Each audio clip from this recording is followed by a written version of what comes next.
Se ha enojado el público femenino terriblemente, han enviado muchísimos mails, mensajes, pancartas de todo tipo para protestar acerca de el último video y el énfasis con el cual se ha pronunciado la palabra las 5 mujeres necias, las vírgenes tontas, las pobres tontas, las estúpidas, habíamos dicho incluso, traduciendo más ajustadamente el término morai en griego. Pero bueno, esto no es una intención de este siervo que habla, no es simplemente para darle un poco de más fuerza y de veras respetar un poco más el sentido. Vamos a hablar hoy del género masculino para que vean que el Señor Jesús nos da a todos por igual. Pero quería yo nada más decirlo de la mujer. Hay un rasgo importante a mencionar. No solamente nosotros que estamos ya desde este lado y que tenemos el canon, es decir, la lista de los libros inspirados ya terminada, no solamente podemos ver desde esta orilla el libro de la sabiduría, por ejemplo, el libro del eclesiástico, el libro de los proverbios, donde aparece la sabiduría personificada, como si fuera una mujer, es decir, una persona deseable, una persona amante con la cual uno puede establecer una relación íntima, ¿no? De allí viene la vinculación seguramente, y por eso Jesucristo toma la figura femenina para compararla con en realidad el absurdo, ¿no? Hay 10 vírgenes, es decir, 10 mujeres que de suyo están allí para esperar al esposo. Deben ser sabias, ¿cómo no? Deben ser sabias, representan la sabiduría, pero sin embargo hay dentro de las que deberían ser sabias algunas que son tontas. Esto es como de alguna manera un despropósito. Pero algo semejante vamos a ver hoy también. Es decir, el hombre que desde el principio de la creación, si uno lee los primeros versículos del capítulo 2 del libro del Génesis, a los primeros no, en realidad la segunda parte del capítulo 2, cuando Dios pone al hombre en el jardín, en Edén, y le manda a trabajar la tierra, desde ese momento que establece una relación íntima entre la realización del hombre y el trabajo, es decir, y el quehacer humano, desde ese momento esa relación va a tener un peso específico que incluso va a llevar en algunos escritos sapienciales a determinar quién es el hombre sabio, el hombre temeroso de Dios, incluso el hombre que respeta su propia naturaleza, y quién es el hombre tonto, quién es el hombre necio, quién es el estúpido, pero sobre todo aquel que obstinadamente trata de ratificar su deseo de ir en contra de la tendencia suya natural al hacer, al quehacer, es decir, al obrar, al trabajar. La laboriosidad, al menos en el Antiguo Testamento, es vista como un valor, Hoy, lamentablemente, parecería que estos valores elementales se están perdiendo, y en una sociedad como la cual vivimos, parecería que el dinero, la adquisición del dinero, la adquisición de la moneda, para decirlo de alguna manera, la adquisición de los bienes, con el esfuerzo y el trabajo para alcanzarlos, no solamente no están unidos en la realidad, puesto que existe un montón de gente que es pobre y se desloma trabajando, y existe un montón de gente rica que justamente holgazanea, es perezosa y haragana, sino que además no está visto como una especie de valor en muchísimas personas, muchas personas, lo sabrás.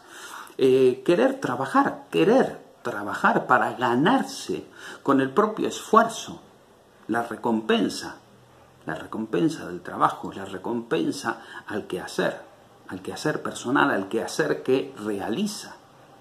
Entonces, bueno, vamos a hablar de una parábola en la cual entran en juego los valores, pero los valores monetarios, y necesito acá hacer alguna aclaración, porque En la parábola Jesús va a poner el ejemplo de 3 personas, de 3 hombres, a los cuales se les da distinta cantidad de moneda, pero no hablamos de una moneda en sentido físico.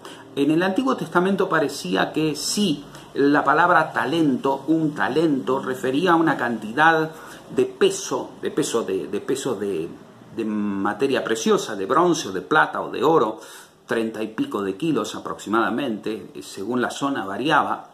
Pero después, más adelante, en el Nuevo Testamento, ya en el mundo del Nuevo Testamento, en el universo romano, un talento designa, ¿cómo decir?, una cantidad de moneda que no es física, palpable, es decir, no existe un talento, te doy un talento, sino que te doy esto que equivale a un talento. Ahí está.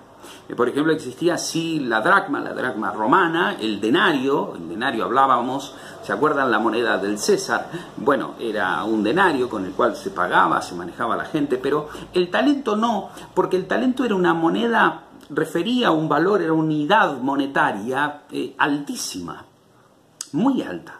Por ejemplo, refería un equivalente a un talento equivalía a 6.000 dracmas. 6.000, que era una moneda, la dracma, con la que se manejaba. Pero cotidianamente se usaba esa moneda, igual que el denario, con el cual se pagaba un jornal. Pero para que te hagas una idea, mira, un talento llevado a valores de este momento, un talento, uno, equivalía a 600.000 dólares. Sí, va bien, dije bien. 600.000 dólares, o sea, más de $500.000. El equivalente en ese momento a 20 años de trabajo, o sea, 20 años de salario. O sea, el salario durante 20 años. Quizá hoy sería mucho más, ¿no? Quizá podría significar toda una vida de trabajo. Un talento. ¿Escuchaste? Un talento. De modo que estamos hablando de un valor altísimo. Yo voy a decirte cuando lea el texto para que te hagas una idea de cuánto es, voy a decírtelo así como entre paréntesis, sabe que no está en el texto original, pero como para que más o menos vayas trabajando y haciéndote una idea. Vos sabés que las parábolas que cuenta Jesús son parábolas que tratan justamente de hacerte pensar y sobre todo que tratan de graficar del modo más claro algunas situaciones. Y a veces sí, para ganar en claridad y para ganar en exactitud actitudinal es preciso elevar un poco las cifras o llevarlas un poco hasta el extremo, ¿verdad? Ahora, tenemos que aclarar, antes de comenzar, para que lo saques de la mente, que esta parábola encuentra una semejante, o de esta parábola se encuentra una semejante en el Evangelio según Lucas, en el capítulo 19, del versículo 11 al 27, creo que es, que se llama la parábola de las 10 minas. Sí, la mina sí era una moneda, era un objeto, no en el caso nuestro. No es conveniente para nada, en absoluto, vincular la parábola que Jesús cuenta sobre las minas, que esta que se llama la de los talentos, ¿sí? Porque si no vamos a hacer una especie de enchastre y sobre todo vamos a perder en la riqueza con la cual el Señor Jesús quiso ir anunciando los misterios del reino de Dios. En el caso del evangelista Lucas se habla del hombre y el reino de Dios, ¿no? El hombre y el reino de Dios son 10 minas, son 10 siervos, no tiene nada que ver con esto, en el cual se habla de talentos, distintos talentos, decía, que se conceden a 3 tipos de hombres, ¿sí? En distintas circunstancias. en particulares, en singularísimas circunstancias cada uno. No, justamente no se quiere enfatizar aquí la igualdad, sino la bondad y el conocimiento que había entre el Señor y sus esclavos, que les lleva a darle distinta cantidad a cada uno de sus dulos, de sus esclavos, de sus siervos. Bien, haciendo esta aclaración, vamos entonces al texto de Mateo 25. Dice el Señor, porque es como un hombre, se sobreentiende el reino de los cielos, es como un hombre que al emprender su viaje llamó a sus siervos y les encomendó sus bienes, les entregó, les dio sus bienes. A uno le entregó 5 talentos. 5, es decir, algo así como 3 millones de dólares. Imagínate. A otro, 2 talentos. Algo así como 1.200.000 dólares. Y a otro, 1 talento. Es decir, 600.000 dólares. Conforme a su capacidad. Conforme a su capacidad, de acuerdo a su poder. Y se fue. El que había recibido los 5 talentos, inmediatamente fue, negoció con ellos y ganó otros 5 talentos. Asimismo, el que 2 negoció con los 2, el que recibió 2, y ganó otros 2 más. Pero el que había recibido 1 fue, cavó en la tierra y escondió el dinero de su señor.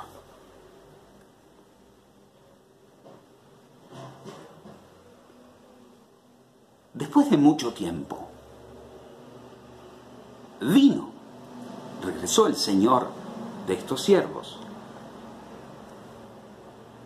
y se puso a arreglar cuentas con ellos. Llegando el que había recibido 5 talentos, trajo otros 5 talentos, diciendo, Señor, me entregaste 5 talentos. He aquí, he ganado otros 5 talentos.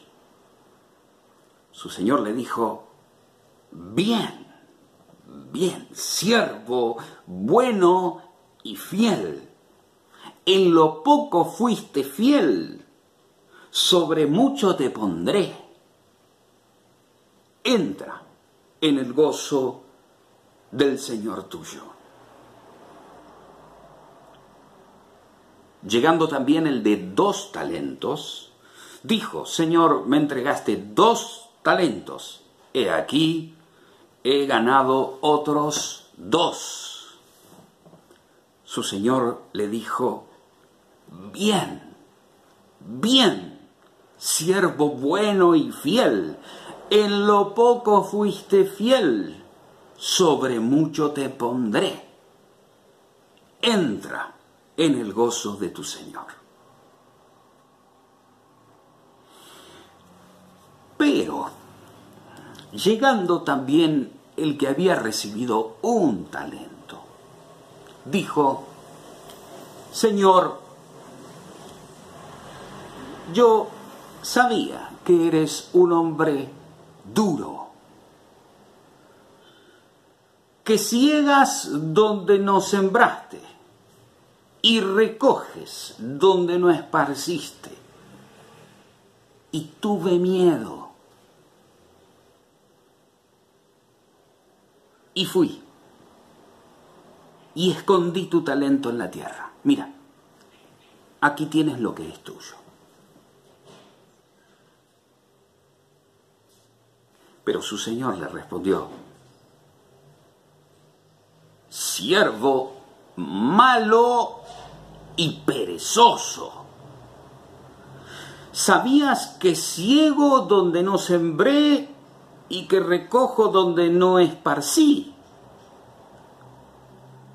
Debías entonces haber puesto mi dinero con los banqueros y al llegar yo hubiera recibido mi dinero con intereses.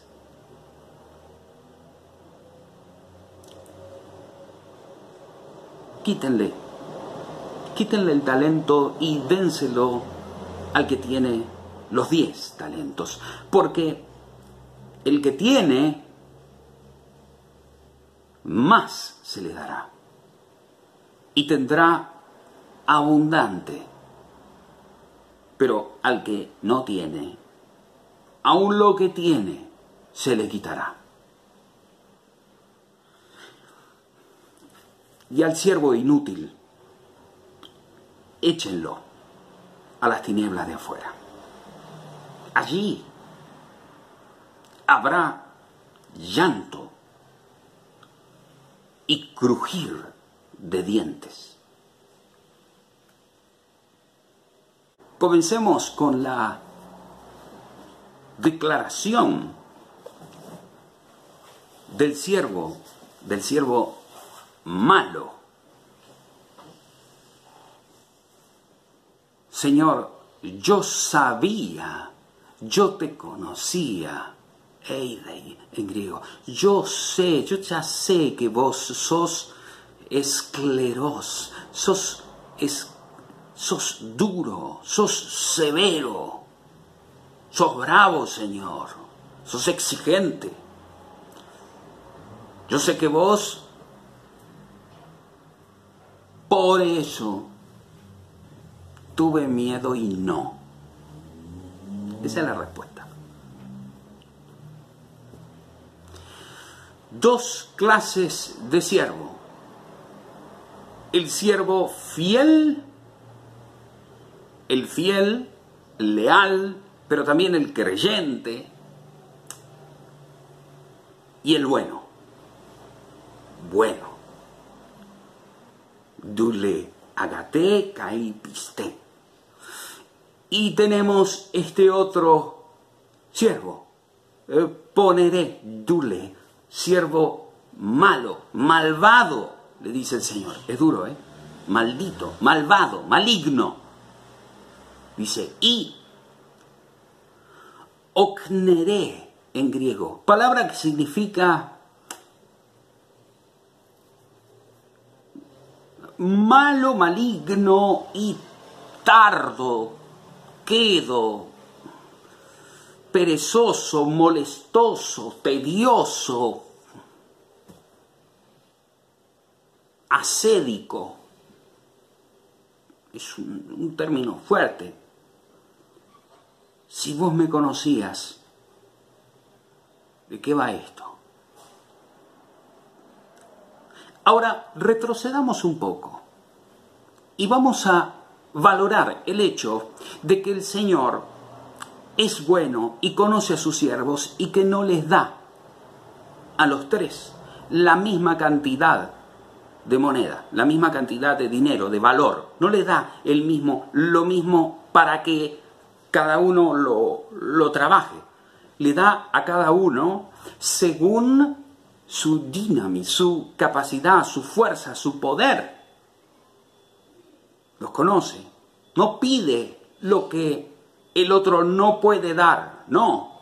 Al que 5, 5. Al que 2, 2. Al que 1, 1. Pero al que 5, 5. Al que 2, 2. Al que 1, 1. No tiene excusa. Es un siervo inútil, que no sirve.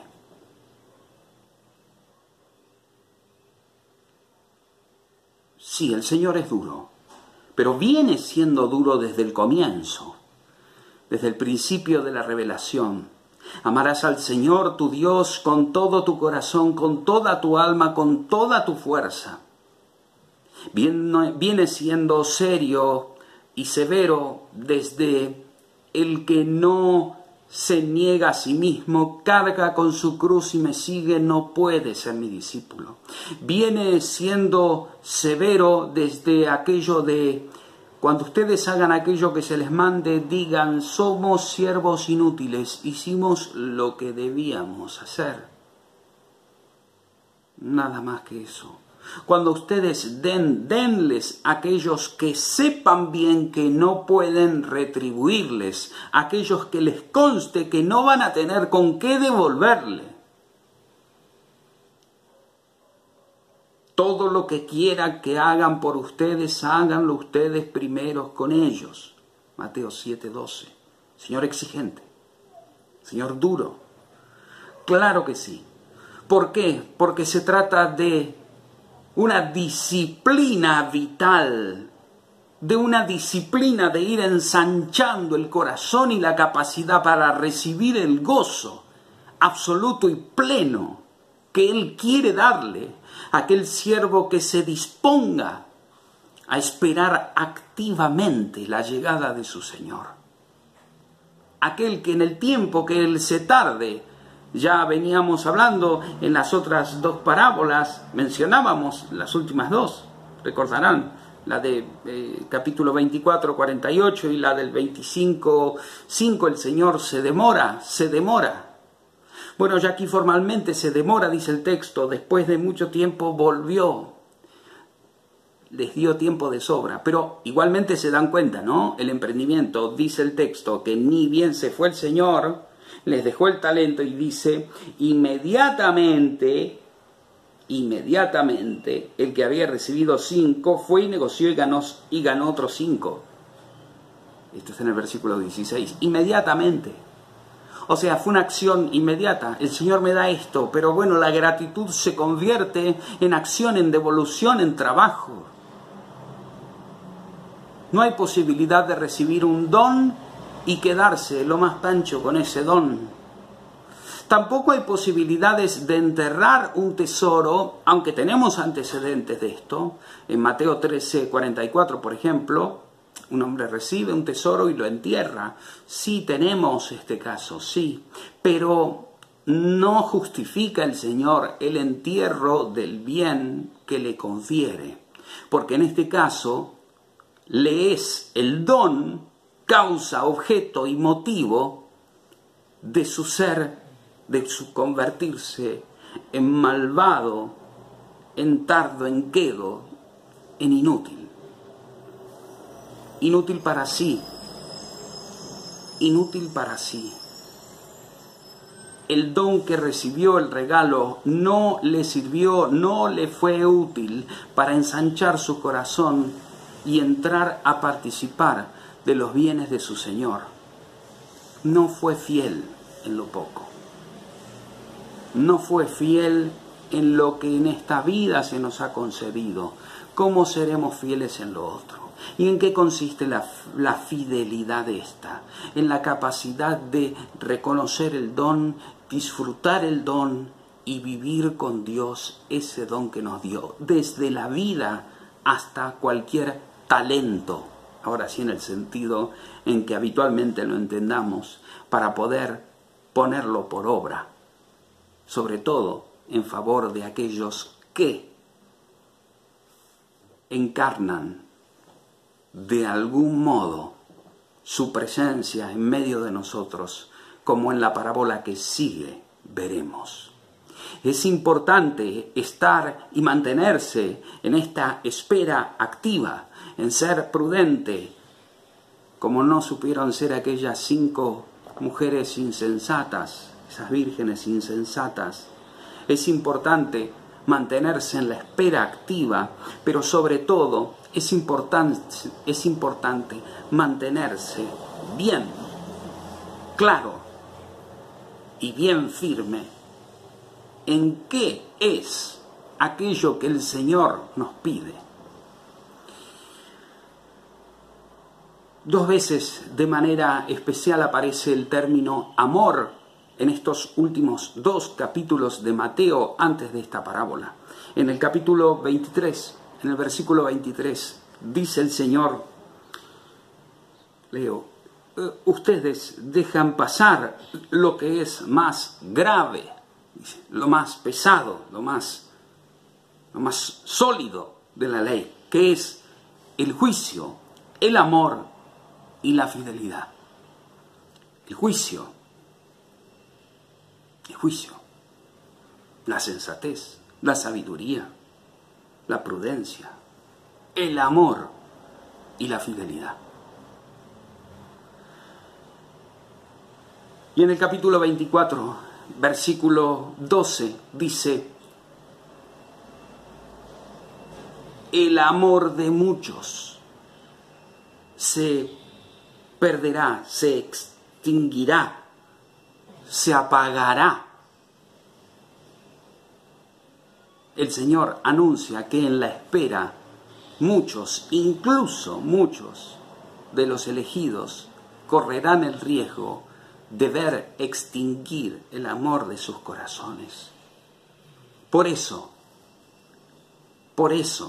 hay que mantenerse siendo pistos, fiel y frónimos y prudente, pero además ser un esclavo, un siervo diligente, un siervo prudente, un siervo amante, un siervo fiel, un siervo que se dedique el tiempo que se le concede hasta que su Señor venga a amar a aquellos que en su camino, especialmente los más pequeños, aparezcan sin pedirlo, sin evidenciarlo de modo clarísimo ante los ojos del mundo, reclamar de nosotros el don.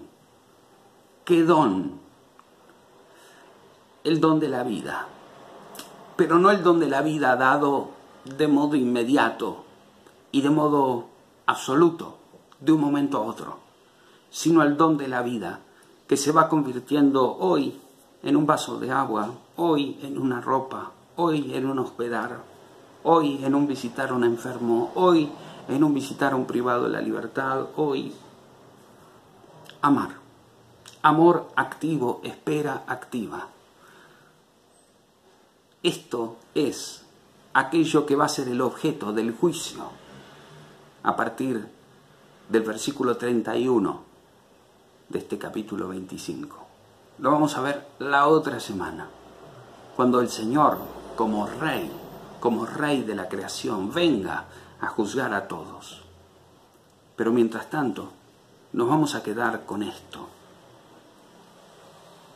La definitiva estupidez, la imperdonable estupidez, la inoperancia, negligencia, el ánimo quedo, el ánimo temeroso, falsamente temeroso de perder lo poco que se tiene, porque no se tiene confianza en aquel que de seguro va a sostener esa entrega.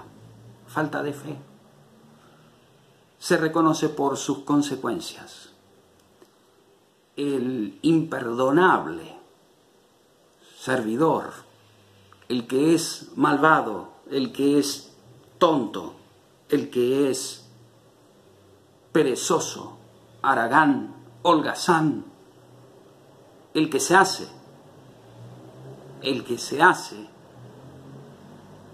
el tonto y que apela a cualquier tipo de argumentos para querer zafar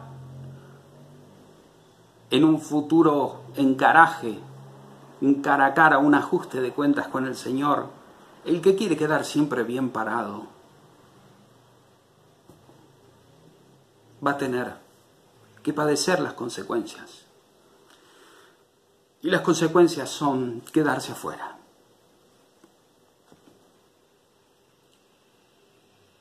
No se nos ocurra mitigar esta expresión. Quedarse afuera. Quedarse afuera de la fiesta. Quedarse fuera del gozo del Señor nuestro. quedarse fuera de la felicidad, de la paz, de la plenitud para la cual el Señor nos creó y que no tienen fin. Quedarse fuera de la boda, versículos 10 al 12, las mujeres.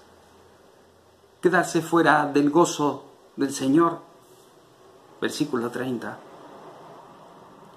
Quedarse afuera. ¿Por qué? Por extinción del amor de muchos. Mateo 24, 12. Falta de perseverancia, falta de constancia. Y el que no persevere hasta el fin, no se salvará. Porque Jesús nos dice en el versículo 13 del capítulo 24, que el que sea constante hasta el final es aquel que va a salvarse.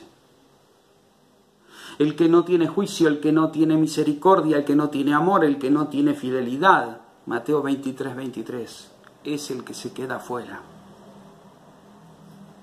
En esto consiste la ley y los profetas. En esto consiste amar a Dios sobre todas las cosas. En esto consiste amar al prójimo. En esto consiste esperar activamente. En esto consiste ser fiel en lo poco. En esto consiste que el Señor nos abra las puertas de su casa y nos confiera lo más que podríamos algún día imaginar. Pero nos falta una semana más. En una semana, Dios mediante, nos volveremos a encontrar y trataremos de escuchar con la mayor devoción posible la sentencia de nuestro Señor. ¿Y en qué consiste, de qué va esta actitud de espera activa y de acción conforme a su bondad, conforme a sus exigencias, conforme a su corazón de Padre, conforme a su corazón amante que quiere compartir con nosotros,